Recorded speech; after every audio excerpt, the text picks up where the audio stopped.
mentioned that you had had a conversation with Jesus Christ. I think this was when you were a kid, right?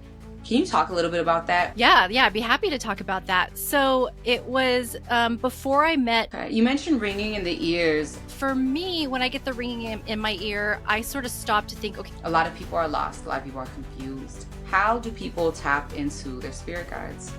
So I like to share the ways that work for me, and I actually do have a free guide on my website. Tap into my spirit guides, kind of show you some of the stuff that she can offer if you were to work with her. Sort of the one and only entity that I see right now, she actually is more of like extraterrestrial energy. Like there's reason for that, because there's a very strong connection for you and for the stars, like lots of lives. And not too long ago I keep seeing Pleiades, but it could just be that they're trying to show me like other planets, but maybe look into that and see if that resonates. But just when we have reoccurring dreams, what do you think our subconscious is trying to tell us? A lot of the times our dreams are metaphorical. Hey y'all, welcome back to Transformation to Expansion. I'm your host, Lajoie Bradley, and today we have a very special guest. Her name is Laura West. She is here to talk to us about spirit guides, connecting to your spirit guides. I know a lot of y'all hear about those woo-woo TikTok posts or YouTube posts talking about connecting to your spirit guides, but we have somebody who's been doing this for years that's here to really give you guys the authentic perspective of really how to connect to your spirit guides and what to listen for and how to really truly be in rhythm with their advice. So please welcome Laura to the show. Thank you so much for being on the show today, Laura. Thank you so much for having me. And so we're going to get straight into it. I know, you've done so much. You've been a psychic medium, energy healer. You have your book, Guided, I believe is what it's called. And yeah. It's just, and you also have your podcast. You also have your podcast that you have a lot of spiritual guests come onto your show also. What was one of the first things that brought you to the work that you do now? Intuition and spirit, for sure. So in 2019, I visited a psychic medium for the first time, and she told me to start meditating because I hadn't been doing that before. And so I started meditating in 2019. And then from there, it was just like, that was all spirit. And I needed to connect and communicate because I learned about intuition and honing in my intuition and listening to the signs from spirit and just following those intuitive breadcrumbs from one thing to the next. So whether it's to start my psychic mediumship journey, whether it's to explore energy healing, whether it's to create the card deck or write the book or start a podcast. So all of those were intuitively guided. And I knew they were because I got the inkling to do it. And then I was excited to do it. And it's just been so rewarding since having done it. I love that. Okay. And when you got the insight to start your podcast, were you uncertain about it? Was there some, or were you like, yes, let's do a podcast? I've always wanted to do this. It was my dream when I was 7 years old, when I didn't even know what a podcast was. Like, how was that like experience for you? Yeah. So probably similar to writing the book in the sense that I actually never thought about writing a podcast recording or creating a podcast. But I was sort of starting to think of how to share my message more, whether it was through a blog or then considering a podcast or a YouTube channel or something like that. And so when I started to zero in on which platform I wanted to use to share my message and thoughts and things like that, the podcast just felt like the most natural way to go for me. And so when I decided to do that, then it became, well, are people going to find me interesting? I had the same ideas when I wrote the book. What can I talk about? What sets me apart from other people that's going to make them want to hear me or hear what I have to say or whatnot. So of course I had those ideas and those thoughts come in, but at the same time I was, trusting in spirit and the intuitive nudge to do it and just kind of doing my own thing with it and having fun with it was the biggest thing too. And not worrying so much about, what are other people doing, or worrying about what people are going to think and just doing it and having fun with it. And it's been 3+ years and I've still loved every minute of it. So here we are. That's so funny because I actually started my podcast also 3 years ago. Is it 3 years ago now? Yeah, officially. Oh my God. It goes fast. It's crazy. Yeah, like it's like time is like different right now. That's all I can say. It's just different. It's different. We could do a whole episode on that. Yeah, like it's. I think even since like 2022, I feel like that's when the time thing really shifted. I feel like time is just faster now. But I don't know. I don't know if it's one of those things, if it's because I'm older, because I know that was the thing that people would tell me when I was younger, that like time's going to go faster for you when you're older. Or if it really is a shift like globally, like are kids starting to experience time faster? Like I'm really curious about this. You've gone to the retreats, sat in ceremonies, even worked with healers. And now you've been told that it's your turn to do the work. Well, this is that next step. I'm so excited to share with y'all that this year we have our first Transformation to Expansion event on September 9th, 2025, where we will be in ceremony together, releasing all the things that are blocking us from truly transforming into the new version of ourselves. So you can really go into 2026 as the new you and stop holding back. This is going to be a really powerful activation, y'all. I really don't want y'all to miss it. If you're one of the first 15 people to sign up, your ticket is completely free. So make sure to check the link in the description below for the link to the ticket for this event. I cannot wait to see y'all there. I love y'all so much. What's like your favorite thing as a podcast host? Like, what do you like the most about being a podcast host? So, ironically enough, it's actually meeting different people. And I say that because I consider myself pretty introverted, in the sense that if I am around too many other people, too much small talk, I just get exhausted. But I have loved having these deeper conversations with the guests and learning so much and learning from different perspectives. It's really been pretty eye-opening for me to hear how other people have been guided in their own journeys, because my podcast is called A Guided Life. So hearing how spirit has guided people in their own journeys, how it's either been similar or different to mine. And so I think it's just meeting all these people that I wouldn't have before, and then sharing that with the listener. Exactly, sharing that experience. Yeah, of course. And you talk about so your podcast is A Guided Life.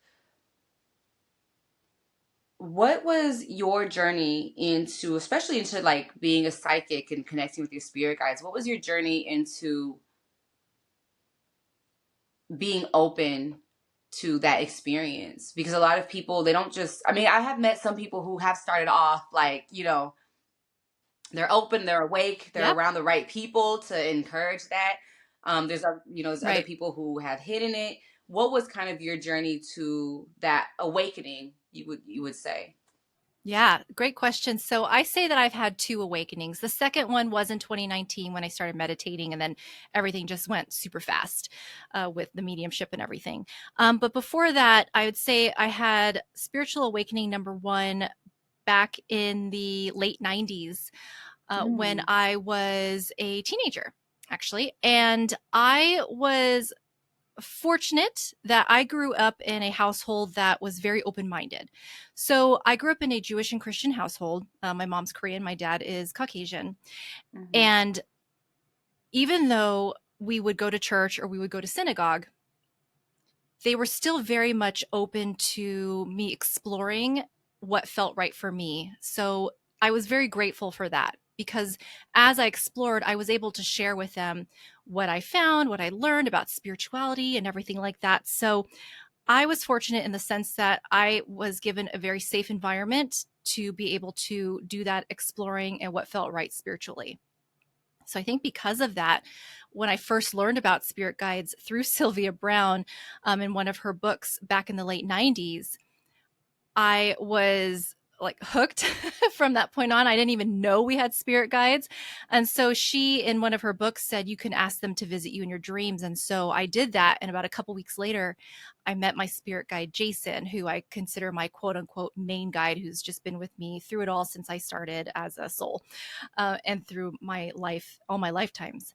And so that's when it started for me, was in the late 90s when I met him through my dreams. I met a couple others since then, either through guided meditations or other dreams as well. So yeah, pretty fortunate to have had that foundation to start with. So who is this person? Is it like a I mean, because I Yeah. haven't heard of the Archangel Jason. He may be an Archangel. Hey, he might be like one Right? of the special ones, the ops, not the ops, but the special ops one. It's just So labels, what right? is, yeah, what is your connection with that? Yeah. So, it's funny because um, Jason, so in case people are curious, well, how does she even know what his name is to start? In my dream, when I saw him, I just knew to ask him, one, are you my spirit guide? And he said yes. And then I followed up with the question, what's your name? Because that was important for me. As most humans, we like to know names. And he told me it was Jason. So that's how I know. So Jason, I got to do this guided meditation in one of my mediumship mentorship classes with Gordon Smith, where we got to sort of go back and explore some more information about a life that our spirit guide may have lived. Now, let me backtrack again. For those who maybe are not too familiar, so spirit guides, sort of the general understanding is that they have also lived lives on earth, so that when they guide us in spirit, they can empathize with what it is that we're going through, because it's very easy to be on the other side where everything's very blissful and great and say, oh, you'll be fine. You'll see, you'll get over this. Then that's not what we need if we're going through a hardship. We want someone who's going to be there to empathize with us and sympathize with us. So that's why spirit guides are there to help us through. When I got shown one of the lives Jason wanted to show me, it was interesting because it was a life where he was a very poor boy. And I saw him almost like on a bridge a dirt bridge between like in front of a castle or some sort of big building that was someone's home. Mm-hmm.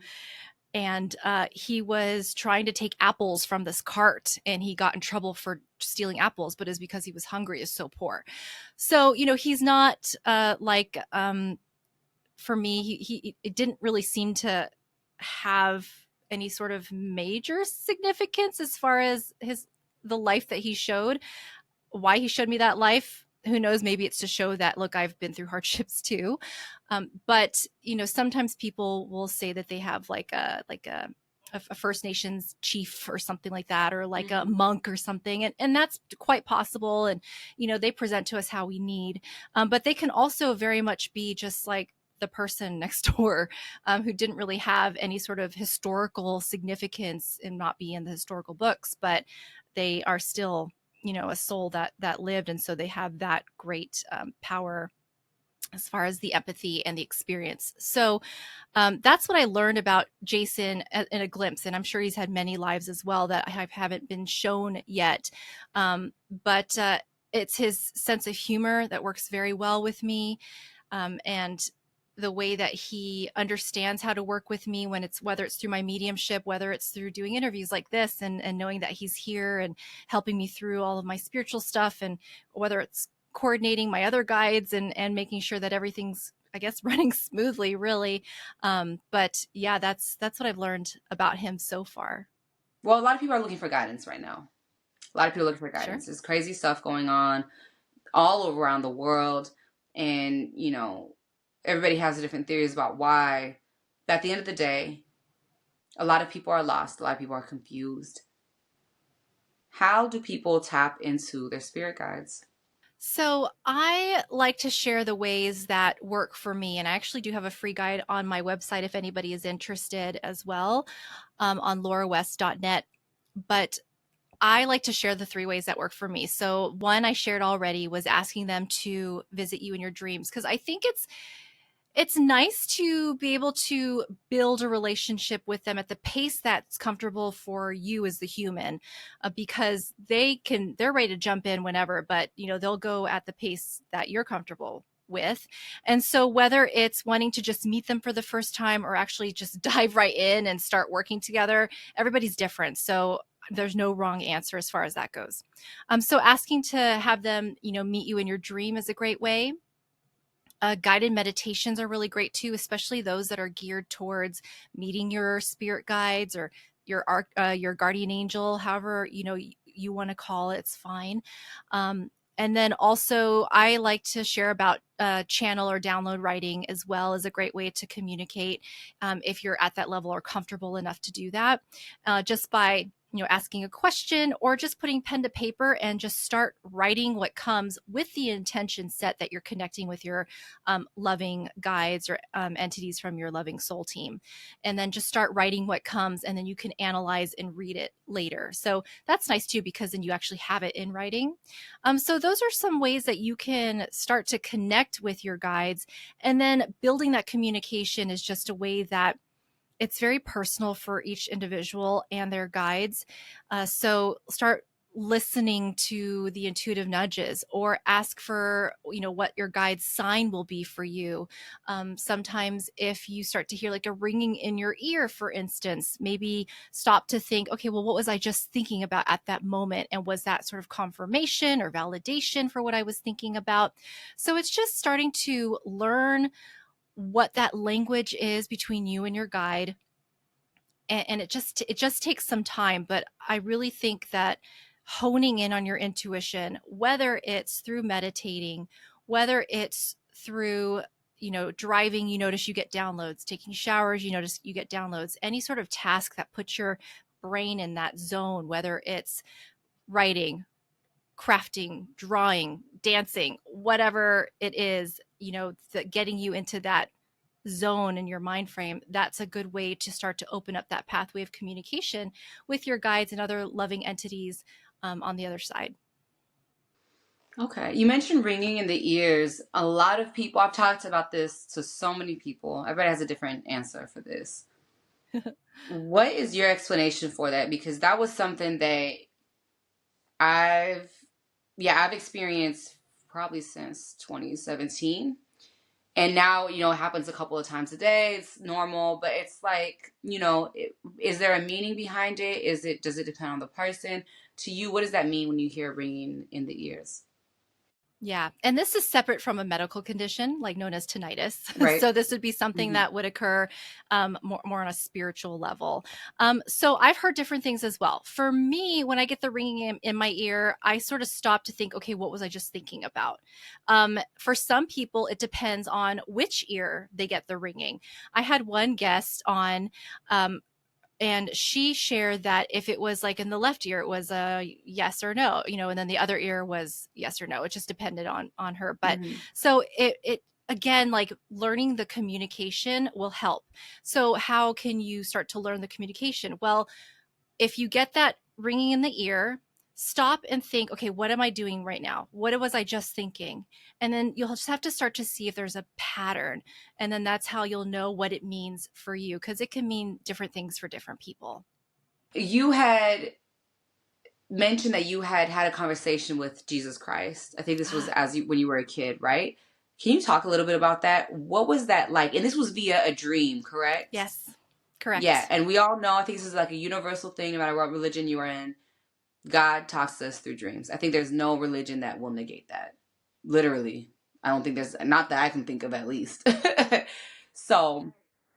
Yeah, I'd be happy to talk about that. So it was before I met my spirit guide, Jason. I was at the time attending a Korean church, and I remember, and I'm sharing this backstory because it is significant regarding the timing of when I had that dream with Jesus. So I was, I'm going to Korean church, and I'm like I look at the people around me. I'm like, gosh, they are in this. Like they have no doubt about where Jesus fits into their life. And I'm like, waiting to feel that, but I just never, even to this day, my relationship with Jesus is very different than what maybe a Christian would consider. But, and Jesus and I work very closely together. But on a Christian level, like as a Christian, I was like, I want to be like that, but how? Like I need to feel it, and I don't. So that's kind of where I was at the time, like maybe going through the motions, going to church and going through the motions, but just really having that sort of internal battle. And so it was around this time that I had this dream visitation from Jesus, and the space was completely black, and then all of a sudden there's that proverbial tunnel of light that opens up, but it's like iridescent clouds surrounding the walls of this tunnel. And Jesus is starting to walk through, and he's arm in arm with a grayed out man who's wearing a flannel. So I only saw the buff arm of this man, nothing else about the man, but I saw Jesus. He was in color. And he came looking like the Jesus that you see in like the Renaissance paintings. I'm sure he came that way so I would recognize who he was. Mm-hmm. And he had like a blue top and a white toga or something like that. And he walked up to me, and I remember thinking like, wow, he's kind of short. Like I was surprised by how short he was. And then he just asked me, and I can't remember if he actually moved his mouth or not, or if this was given telepathically in case anyone's interested. And he asked me if I would spread his word. And I remember like when he asked me that, like, like to me, that's evangelizing. And I'm still trying to figure out where Christianity fits in for me. So I told him that I would try. And that was enough for him because he and the grayed out man, they went back through the tunnel, and everything, turned dark. And then that part of the dream was over. And that's all I remember. And so for years I sat with that. And I remember thinking like, okay, maybe this means I'll feel more Christian. Like maybe that's what I'm waiting for. And it was, soon after that I found Sylvia Browne books and learned about spirituality and was like, well, that feels good, but that's taking me further from, I don't know, maybe further from me being more of a Christian, like thinking I'd be more like that. And so I was pretty confused by all that. So when I started to learn to channel right in 2019, 2020, around spiritual awakening number 2, I decided, well, why not just, I don't know, channel Jesus. Let's see what happens, and find out what he meant by that dream. I mean, we're talking like 20 years later, and I'm still like, what does this dream mean? And so I did. And he told me that what he meant was, by spreading his word, was to spread the word of love. And that's it. And I said, okay, that I can do. I can easily share about that because it's as simple as, being kind to one another and all that good stuff that comes with just spreading love, and not so much all the rules and stuff that and the dogma that goes with Christianity, but the basic foundation of what he stood for, which was love. And so with that, that's sort of become my mission in everything that I do, and why I share about guides and other members of our soul team and spirit and how we're guided in life, because there's so much love on the other side and so much support there to get us through so that we can have that capacity to then share love with others. Yeah, because I know a lot of people who are very spiritual now, and they did come up with but they grew up with a religious upbringing. And it's funny because, now they're like, no, like there's not no, but they are just spiritual. They don't necessarily prescribe to structured religion. And but it's hilarious because a lot of my friends who have had awakenings, all of their families like, oh my God, Christ has blessed you. Like Jesus is running through you when you heal people, which is fine. In my opinion, I'm like, whatever works for you in your mind. There's no issue with that. But it's just really cool that, at least you have this kind of foundation of spirituality. And usually a lot of those people who are in religion, they mean well. They're really good people, who just needed something more of like a little bit of a tether to Sure. Yeah, to just be with in order to express their spirituality too. Some people don't even know how to express it, right? So it gives people kind of this construct to really allow them to express it in ways that they feel comfortable. Mm-hmm. But so I just thought it was really interesting that you had this dream about Jesus, because it's not something that happens very often. And it's so curious that, it happened. It happened to you when you were young too. So I know that it kind of fueled that first awakening, and then it kind of fed back into that second awakening too. You said that your second awakening was in 2019, which is so interesting. My first awakening. Well, yeah, no, I think my first true awakening was in 2017. I had like a little bit mini one maybe Yeah. in 2016. But it wasn't really an awakening. It was more like, let's try this. I did like a sweat lodge with a native shaman, which was random because it was at college. It wasn't even, it was really weird. It was one of those, I was at the right time I was at the right place at the right time with the right people. And because I don't even think they did another one after that year. I think that was Mm. probably the last How one. synchronistic. Yeah, yeah, and like, and again, it was on a college, not on a, well, it was on a college campus, and yeah, we were really lucky. Like, now, thinking back now, like, we were pretty lucky to have that experience. But anyway, so I never done sweat lodge. I didn't even know what it was. I was just like, let's do it. Like, why not? And I had really curious dreams before the sweat lodge, and it was really beautiful.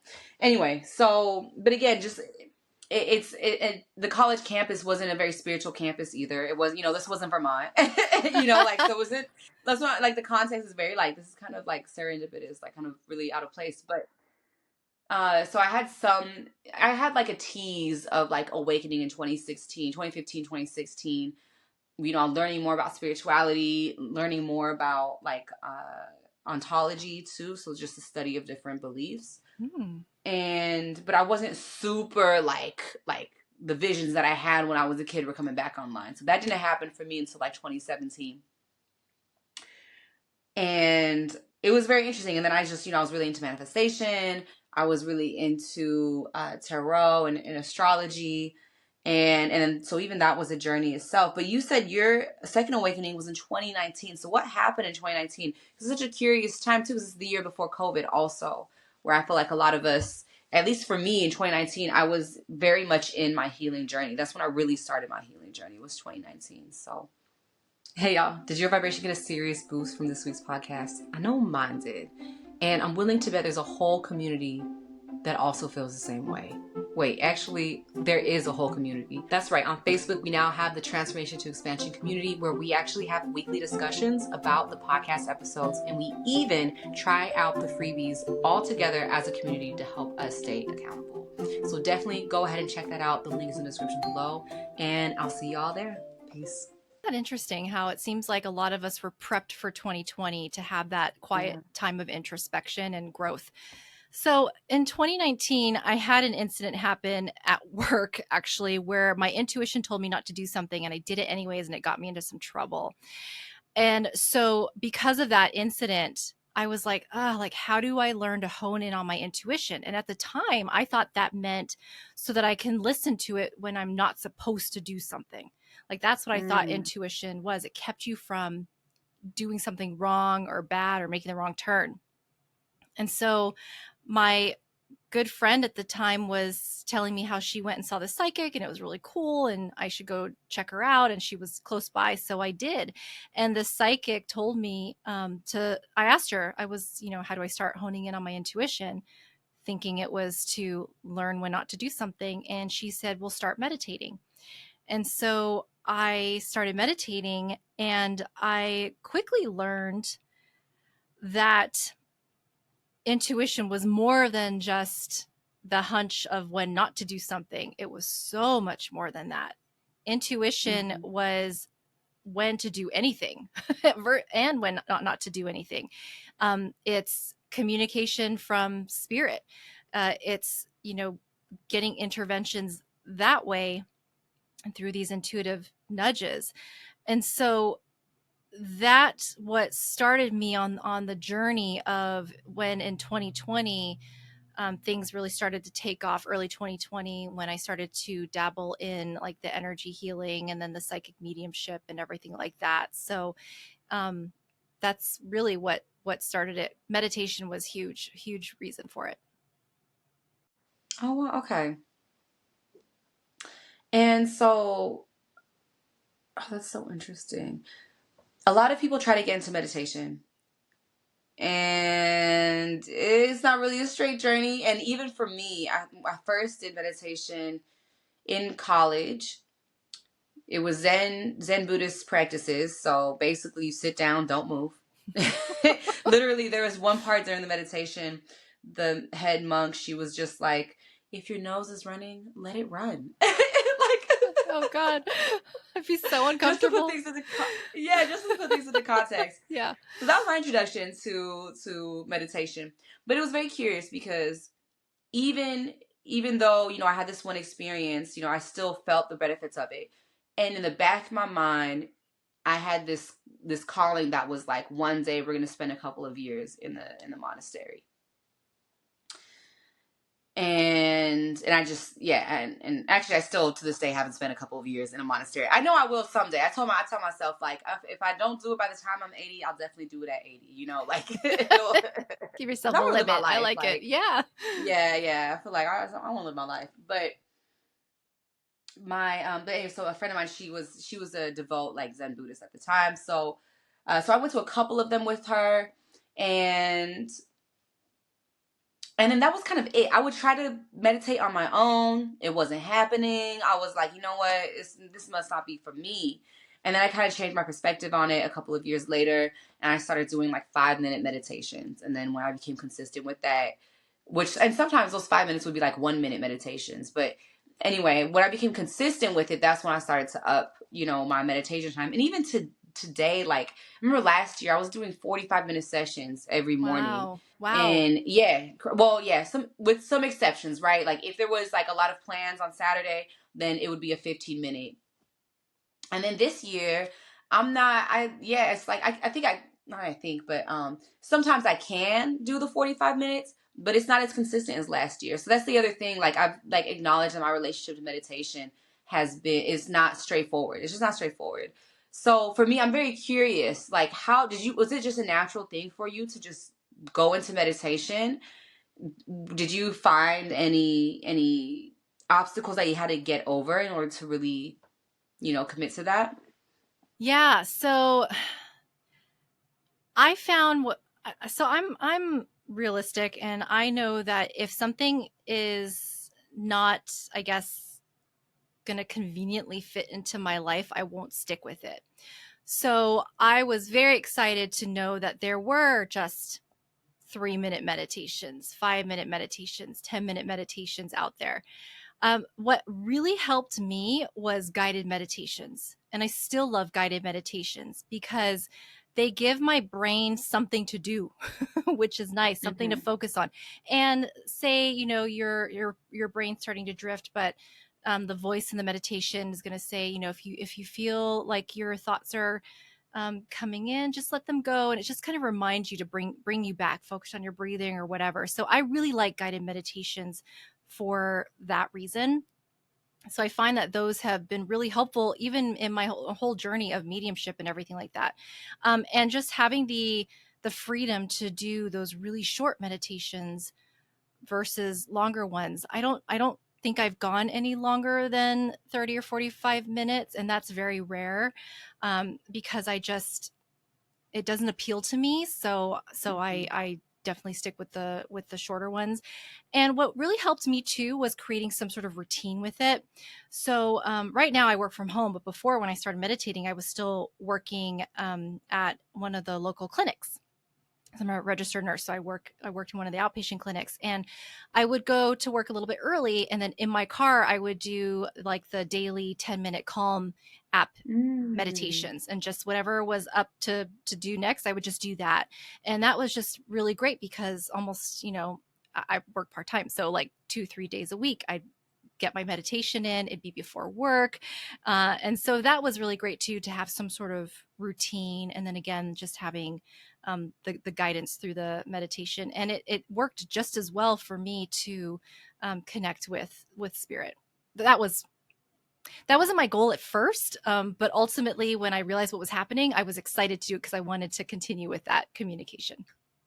It's like you said, it's a really great way to just find something for your brain to focus on.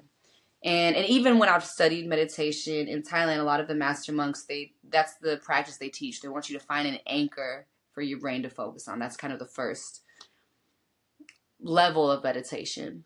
Makes sense. And but it's so good it can really help unlock the other abilities that you have. So, you were called to do guided meditations, and how exactly does it connect to your mediumship abilities?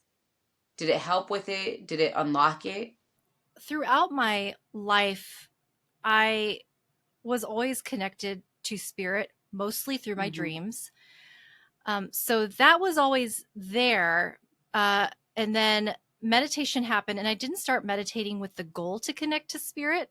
I thought I was doing it to learn to hone in on my intuition, plus the other benefits of, just the mental health benefits of it as well.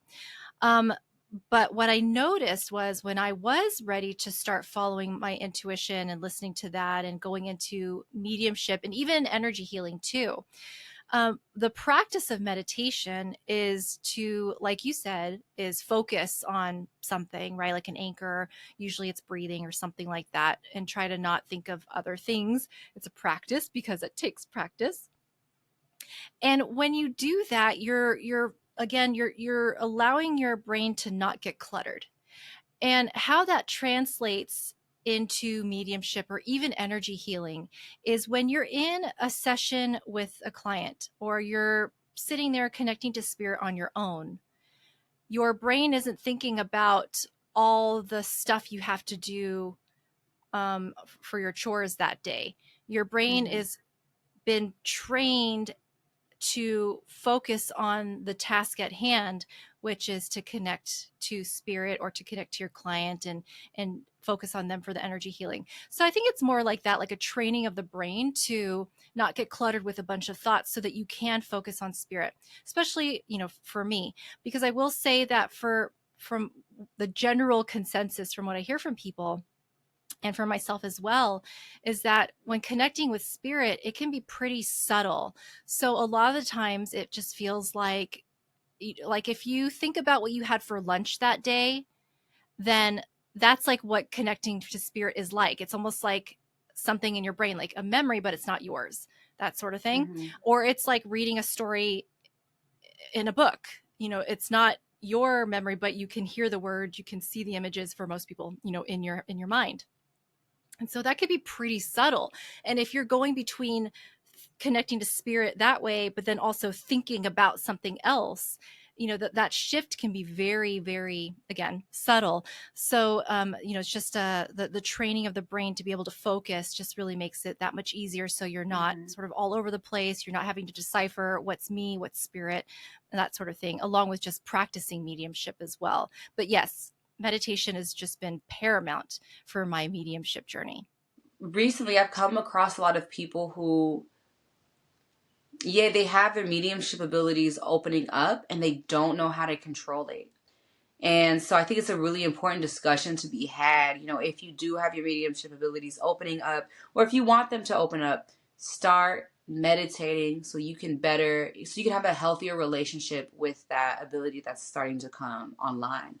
Um, yeah, I recently met this woman who she would just say random words out loud, like, and not like Tourette's or anything like that. But sometimes she wouldn't even be aware, and then her friend would be like, "Hey, what did you just say?" But it's just her mediumship abilities coming online. I told her like she needs to just meditate because it's really important. And even if you don't have, these abilities, it's still really good for your every day to day life, your everyday to day relationship with your work or with your family, with your emotions, with your thoughts. It's just a really great practice to have to help you stay a little bit more balanced. Real quick, I do want to talk since you mentioned dreams. I love talking about dreams. It's one of my favorite things to talk about. So a lot of people they have dreams and they'll have reoccurring dreams. Hmm. When we have reoccurring dreams, what do you think our subconscious is trying to tell us? So I had a guest on who talked about dreams, and her name's April DeMille, and was has kept a dream journal for years and years and years and years and years. So she's really learned how to interpret our dreams. And she says a lot of the times our dreams are metaphorical. So if you can think about a recurring dream, say you have a dream of, I don't know, a house that is falling apart. Mm-hmm. That could, excuse me, metaphorically mean that maybe you don't feel like you're in a safe space because your walls are falling down or so it's almost like thinking of it metaphorically. So maybe if you're having the same dream over and over again, it could be that part of your subconscious knows that you're still sort of battling that, or maybe it's something Mm. that it's still present in your life, whether it's good or bad. So it could mean that if you start to look at your dreams from a metaphorical perspective. Okay. Interesting. Okay. Yeah, because yeah, okay, see them from a metaphorical perspective. Because one thing that I found on my healing journey was that the emotions that I've suppressed in the past would come up. And so, recently I had this dream that I don't know who it was who killed the person, but me and some friends, we went to this person's house and then we killed this person. And I don't even think it was malice. I think it was an accident. And I think the guy actually was part of our group. Anyway. So, and then everything went wrong. So a cop shows up in front of the house, and I'm like, oh my God, guys, we need to hide the body. So they hide the body in the back of the house, and the cop is coming up to the front of the house, and I think one of my friends goes up to talk to him, and I'm like, don't just put it in the corner, like put a blanket on top of it. So somebody puts a blanket on top of the body, like crazy, right? Yeah. And then the cop comes and he's like, hey, I need to see my friend who lives here. And we're like, oh my God, like, how are we going to tell him that he's not here? I was like, you know what? We can do a prank call and try to call him in to somewhere else. So I don't know why, but I pick up the phone. I pretend to be a person saying, hey, we need help with over in this other side of town. And I try to come up with the furthest place away. Yeah, that's what it was. I told my friend, I was like, hey, what's the furthest town away that this person can go to? And anyway, so I call, and then he gets his little message through the radio, and he's like, okay, whatever, I have to go. So he just leaves. And then I'm like, whew, okay, we got away with that. And then for some reason, they wanted to invite all of these people out at the house. And I was like, why? We have like a body here. Like, we can't just, but the people show up anyway. So then the people show up, like, it's daytime. And it was so funny because I was worried, but nobody cared. Like, literally, nobody cared. Nobody found the body. Like, even though it was literally like, like it was covered in a blanket, but like pretend the blanket is like stained red and there's a hand sticking out. Like, nobody was Yeah. concerned. Like, Right. it was very interesting. So, how would you interpret that? See like the body as maybe there's a part of you that you're trying to hide and keep from people knowing or seeing Mm. about you, and they Mhm. really don't care. To you it's like a big deal, but to them it's not. And so that's kind of how I see that, is you're trying to kill that part of you but then also hide it from other people. And then if it's a person that maybe that person sort of embodies that part of you that you don't like or are afraid of Mm. um, something happening to them. I mean, Mhm. and then what's that connection? I'm not sure, but that's kind of like how I would see it if we were to look at it metaphorically. Interesting. Okay, cool. Yeah, and that's the other thing I've learned about dreams. I have one friend that we always bounce our dreams off of each other, Yeah. and it's just easier to do with another person. I feel like Oh, like yeah. whenever I Talk it try to through. reflect on it, but yeah, sometimes I just won't even interpret it. I just like, oh, that was interesting. Okay, whatever. Like, I wrote it Yeah. down. That's it. So the other thing that you do is you can tap into other people's spirit guides, and I know you use this in your practice also. So today for y'all, Laura's gonna go ahead and tap into my spirit guide to kind of show you some of the stuff that she can offer if you were to work with her. And I'm really excited for this because I think a lot of people, because once you work with somebody to get connected to your spirit guides, you can really, then you kind of then you're connected with them. Then you have access to them, whenever you want, right? So it's a really good opportunity for you guys to also connect with Laura to make sure that you are tapped into your spirit guides, and to make sure that the people who you are tapped into or the downloads you are getting are in fact from your spirit guides, because that's another thing too. Some people, you might need to do a little cleansing from somebody, or remove any negative energy or any past energy to really allow you to fully tap into that frequency. So thanks, Laura, for doing this. Yeah. Yeah, of course. Well, I do need to ask you, because right away sort of the one and only entity that I see right now, she actually is more of like extraterrestrial energy. Mm-hmm. Okay. Yeah. So she comes across like a glowing, almost like a light pink glowing Mm-hmm. being, but she has really long, it's funny you mentioned pink hair because she has really long pink hair. It's almost like an anime character, Mm-hmm. but she's this just very like slender but like glowing light pink long hair. And she's very connected to water, so I don't know, like water based planet or something like that. So um so that's who comes in first, like right away for you. It's funny because even though she's like extraterrestrial, I get the name Audrey. So if you wanted to call her Audrey, you could. But yeah, she's very much like very like airy and light and like ethereal, but also seems to just like very playful too, like and very feminine energy, as well. So she's definitely a part of your team. I'm really drawn for you for like other planets actually. So I do connect with spirit guides as well, but I also am open to whatever loving entities from your soul team want to come through. So in this case, I'm really drawn to with you, like the stars, like really drawn to the stars with you. I know you mentioned that you have done astrology and things like that, but there's no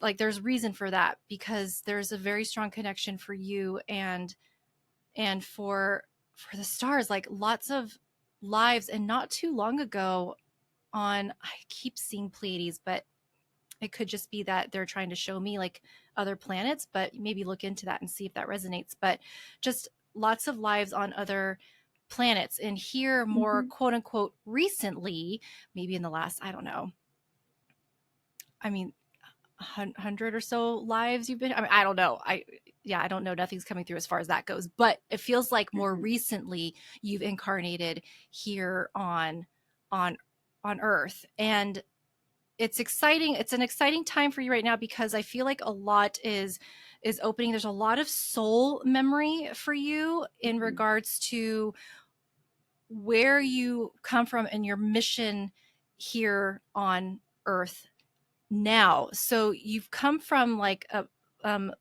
planet, very advanced thinking, and now it's starting to unlocking in ways where you're able to share. Because I feel like though you have the show where you are sharing with other people and teaching other people about awakening, there's still a lot happening for you too. That's really exciting as far as what's opening up for you and what's expanding.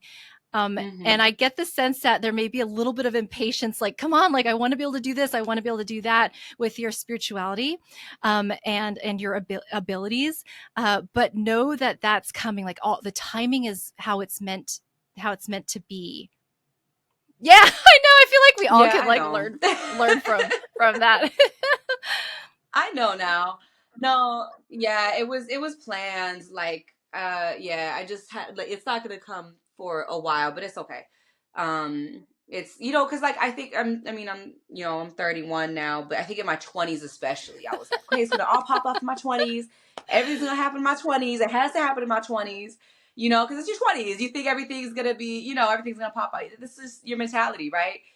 And now that it hasn't, some stuff did happen, but now that it hasn't, I actually know when it is actually gonna pop off, which is not gonna be for another like, at least 5+ years.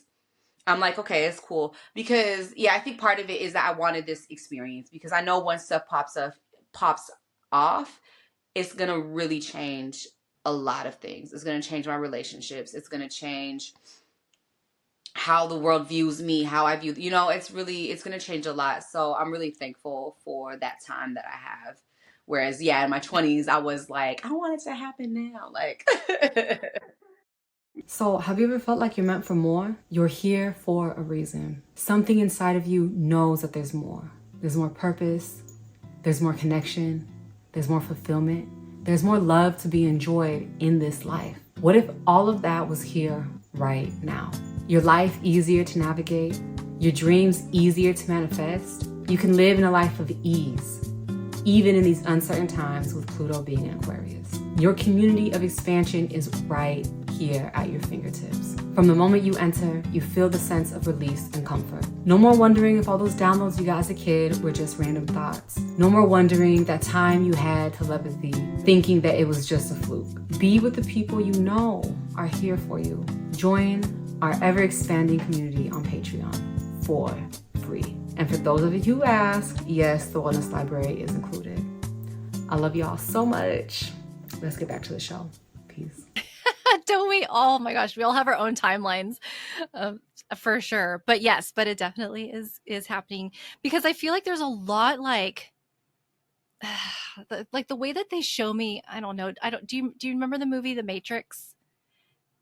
Yeah, and you know like how when they show like all the coding. Mm-hmm. So I'm seeing that, and how everything is sort of locking into place for you. So there's like a Mm-hmm. lot happening right now for that to happen, so that you can handle when things pop off and Mm-hmm. things are ready for you. So there's still a lot happening right now, and I see a lot actually. Now I'm being shown more of your guides and a lot of working like behind the scenes. There's this elderly gentleman. He's got Mm-hmm. the long white hair and the long white beard, who's coming through, and he seems very like almost like strict, and very much like, you know, we have a timeline, we need to get this going, like no straying, no having fun, no doing this or that, because there's other guides there helping to make it happen. So Mm-hmm. but he seems very much like keeps everyone on task and stays and is like almost very strict about it. But Mm-hmm. I feel like that it works so well for you, because you want somebody who is just going to get the work done, and so he's going to get the work done, and he's going to make sure the work gets done. Like I see him standing at a desk, and like he's got like draft blueprints like open in front of him, and he's just like directing people where to go and what to do. So there's a lot and they're busy too. There's a lot that's happening. So know that a lot is being set up for you. No, sorry, I'm laughing because it's the exact opposite of my life right now. Well, that's because they're busy, you're not. So because they're like prepping everything for you. So don't worry, like it's all happening behind the scenes. Why are they showing me that? Hold on.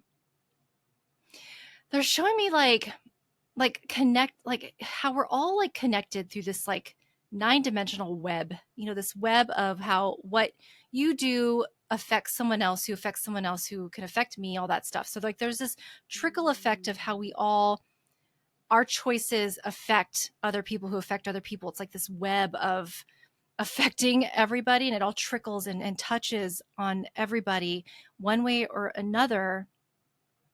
But they're showing me a man. Who's this man? Like a young man. I don't know. I feel like I want to say cousin, but is it someone in spirit, or is it like another like guide? Do you know someone who maybe passed as a young man? As a young man? Yeah. Yeah. So that's my grandfather. I've never met him. He passed when my mom was 6 or 8. I don't know. We always argue about this. For a while it was 8, but it doesn't matter. Anyway. But yeah, he's always around. He's always around. Ah. Yeah. He's come up multiple times actually. And I actually had to like go so far as to see a medium to connect with him, but he only had like 2 things to say. I was like, what? Come on now. But anyway. So yeah, because it's interesting, because he definitely feels related to you. But he does look young. How old was he when he passed? I think my mom said 38, like late 30s. Okay. Yeah. Late 30s, I want to say. Yeah. Yeah. Oh, that's sad that she didn't have him in his life in that capacity, but he's definitely been around a lot as obviously in spirit. And he loves the dancing. He loves to dance. So I don't know if there's been like a lot of dancing in the family, or like some sort of celebration recently. Not in my family. I don't know. You've gone to the retreats, sat in ceremonies, even worked with healers, and now you've been told that it's your turn to do the work. Well, this is that next step. I'm so excited to share with y'all that this year we have our first Transformation to Expansion event on September 9th, 2025, where we will be in ceremony together, releasing all the things that are blocking us from truly transforming into the new version of ourselves. So you can really go into 2026 as the new you and stop holding back. This is going to be a really powerful activation, y'all. I really don't want y'all to miss it. If you're one of the first 15 people to sign up, your ticket is completely free. So make sure to check the link in the description below. for the link to the ticket for this event. I cannot wait to see y'all there. I love y'all so much. Just see him dancing, so there's something that he's really excited about. So anyway, let that sit for now. But he's here because he loves the energy of everything that's going on for you on the other side there. With your guides. Oh, I just had somebody come through who's almost like a messenger as well. He looks a lot like my guardian angel. So I wonder if there's a connection there. It's almost like I see him like talking to your guide with the beard and like relaying some sort of message. I don't know. They won't tell me what, because nothing's coming. I just see it. It's interesting because he has like a staff. He's like a staff, but he's dressed like how I've seen my guardian angel before, but he's got like some sort of a staff. Yeah, like why do they need a staff up there? I don't know. Everything it must. I think it's like it must mean something. Like it almost makes me think of like Hermes, like the god of messenger god from Greek mythology, like how he had something like that. So I wonder if it has to do with I can see that. Yeah, like there's like it's more like to give me a reference. Maybe he doesn't really need a staff, but to give me a reference because he dresses like that with like like a Greek looking thing. But anyway, they're showing me they're bringing me to like what we would consider the Akashic records. I had just talked to a previous guest about my Akashic records. Oh, nice. Yeah, it was a whole thing. I have a funny question. So do you have access to the Akashic records? Well, I mean, just whatever they want to show me, for sure, what they want to share with you too. But they brought me there, and we do have a book open, and they're looking at it together. So the guy with the staff and the guy with the beard are looking at it together. Is there something that you wanted to ask them while they're there? Is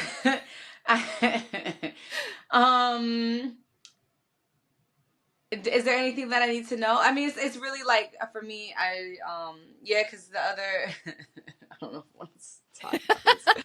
Because the other woman, so when she asked us I know they're there now. Is there anything they want to tell me? We'll start with this. Okay, yeah, that's fair.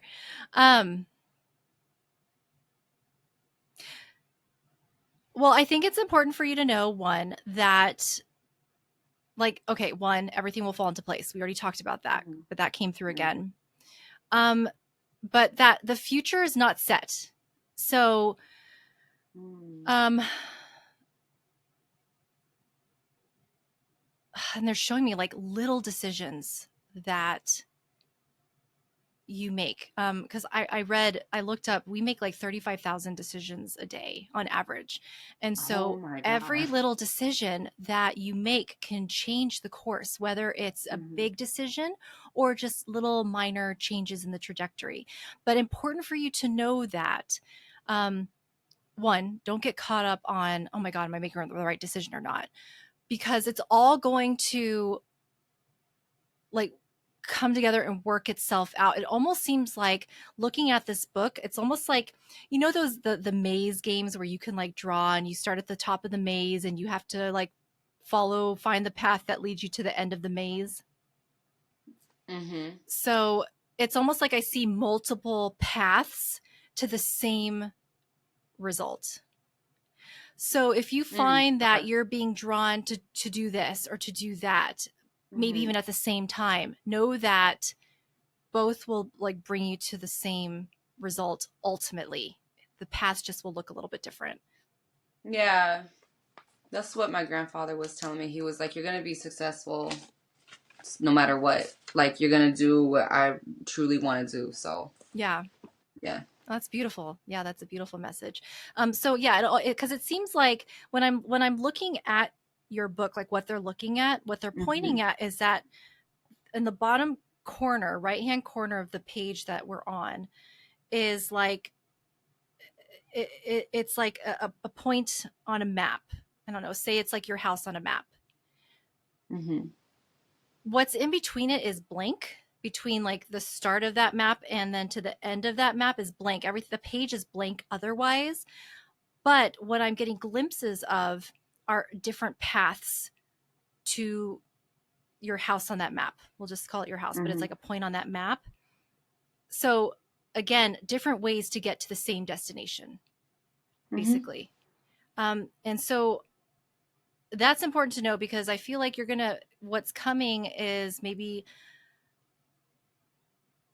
different options for things, different decisions you'll have to make at the same time.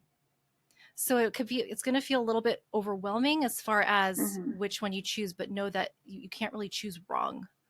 So not to worry too much about that, because whichever choice you go with, your guides are going to be there with you through the whole thing. So whether you choose this way, they're going to be with you and help you through that. You choose this way, they'll be with you and help you through that. As long as you do, do the work, which is you don't just sit back and do nothing sort of thing. So yeah, but I don't see that about you though. But yeah. With some stuff. I think we're all like that, right? It's like there's the things, yeah, we'll do it, and there's other things. It's like it's been a couple months now. I've been told to do this, and I still haven't done it. So I hear you. Yeah. Well, thank you so much for that. I'm just so curious because your eyes were open the whole time. How does this work? Are you seeing it, and then like what is going on? Are you going back and forth? Like yeah. So it's like if you again were to think back at what you ate for lunch today, like that's how I see it. Because and I made sure to practice reading with my eyes open, because there was an opportunity when I was doing energy healing to do it all with my eyes closed, and I wanted to have my eyes open, so I just practiced. Yeah. That's really cool. I don't think I met anybody who could do it like, and I love how you explain it too. It's like just like a memory. Yeah. Which even is interesting, because that's the thing too. Some people are really good at visualizing things, and other people aren't. I'm one of those people. It's a little difficult to visualize stuff, but that is really, really cool.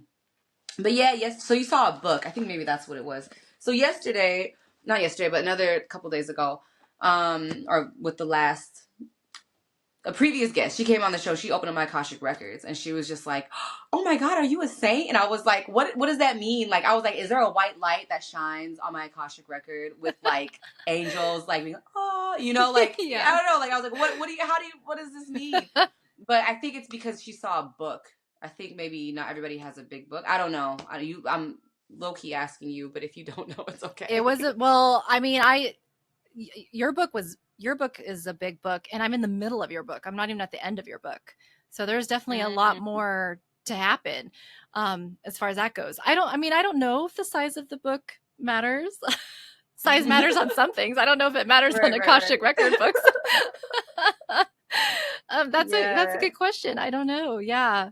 I mean, I feel like at least for this reading, there's not so much of an importance on that as far as the message, but you never know. I mean, I've learned to never say never with spirit. So, and everybody gets shown what they need to at the time they need to. So maybe at that time when you met with the other person, that was what was needed to be said. So maybe, that's an interesting thought.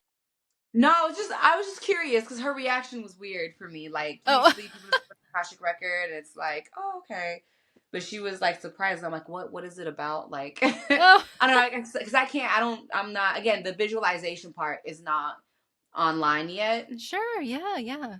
And so for me, I'm just like, I want to see like what you see or what you see even. Yeah. But whatever, I'll wait. But yeah, thank you so much for that. I really appreciate it. You're welcome. Yeah, absolutely. That was really cool. Yeah, I love it. It was cool too, because usually you get like one or two people, but you were like, nope, here's the team. Yeah, there's at least a few, because I think a lot of the times they use it as an opportunity to like, okay, finally, like there's it's like the mode of communication. It's almost like, okay, we're on speakerphone and we've got a direct line to Lajoie now. So now we can like tell her everything that we need to. So I think that's what happens. Yeah. So they basically said, don't worry. That's literally. Don't worry. Don't you love that Don't worry, be message? happy. Oh That's what God, they yeah. said. I'm like, Don't worry thanks, about a y'all. thing. You know, everything's gonna be all That's right. yeah. But yeah, that was really, really cool. So thank you so much for that. I loved it. And I'm sure for other people too, y'all might even have like more information. And like I Yeah. said, I even told you this, right? My grandfather, he had like two things of advice, and that was it. So for me, they literally given me the crumbs, and I mean, maybe more than a crumb, maybe like half a cookie. That's what I'll give them half a cookie. It's added up to a half a cookie. Yeah, exactly. It added up. Like, but anyway, but I'm sure for you guys, they might be, give you a little bit more. And especially, I think the other thing is I've spent so much time, especially the past month, talking to different people, and I've been talking to different people. It's been coming up. So I've just been, okay, let me just, be open to it. Yeah. Love But it. Good reminder that they're yeah, there. yeah, exactly. Yeah, they're there. And then I work with them every morning when at the end of my meditation. I ask them to do any healing work that they need to do. So I love that. yeah, yeah. So last question before we end the show, I ask all my guests this: how do you see people expanding from here? How do you see people evolving in the next couple decades? Like as far as what comes through, like from spirit. Sure. Yeah. Yeah. Or whatever. Okay. Well, there's definitely been a shift already. And a big shift happened, ironically, around COVID time when people had to isolate and a lot of introspection. So I think we're definitely on our way to a place where we're all starting to connect more with our spiritual selves, which in tune will allow us to sympathize and empathize more with each other, which I think is really, really important. And I think also important to remember what truly is important, and it's the connection we have with other people and trying to look at others in a loving way and not be divided by the things that are happening on the planet, by lower vibrational beings who maybe just be in a position of influence. So it's so easy to get divided and conquered that way, when really we should be sort of seeing past that and coming together and really just having compassion and kindness and even love for each other as well. I love that. Thank you so much, Laura. Thank you for channeling and connecting us to spirit today and to my guides. And real quick, so for the audience, Laura was able to give you guys a freebie. Do you want to talk a little bit about what that is, Laura? Yeah, so earlier in the episode, I talked about the 3 ways that have worked with me to connect with my guides. It works for other loving members of your soul team as well. So it's just a guide to talk you through those 3 different ways of through dreams, meditation, and journaling.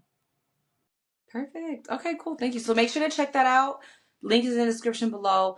And as always, y'all, I love y'all so much. And I will see y'all next week. Peace. That's it for part 1. I will see you next week in part 2. Peace.